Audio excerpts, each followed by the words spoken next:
कालचा टास्क जो फ्रेंच फ्राईजचा होता, कॅप्टन्सी टास्क, तो सूरजने ॲक्च्युली खूप म्हणजे खूप छान खेळला आहे. खरंच ॲप्रिशिएबल.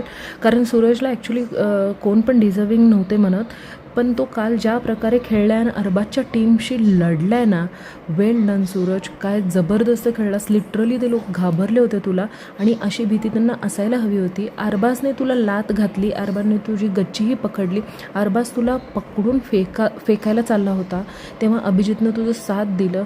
त्यामुळे हे वैभव चिडला की तू हातापाया मारतोयस, तू अरे मूर्ख माणसा, तुझा माणूस काय करतोय, अरबाज काय करतोय, ही निक्की अशी योगिताला पकडली आहे, ही काय पद्धत आहे का? ड्रेस वगैरे फाटू शकतो. एवढं मूर्खपणा कोण करतं हे वैभवला दिसत नाही का मूर्ख माणसाला? इकडे येऊन अरबाजने निखिल आणि सूरजला खाली पाडून त्यांच्यातले फ्रेंच फ्राईज घेतलं, म्हणजे स्वतःच्या शक्तीचा वापर करून. म्हणजे इतका नॉनसेन्स गेम हे लोक खेळलेत आणि जान्हवी तर सुसाट कुत्र्यासारखीच पळत होती, बोंबलत होती.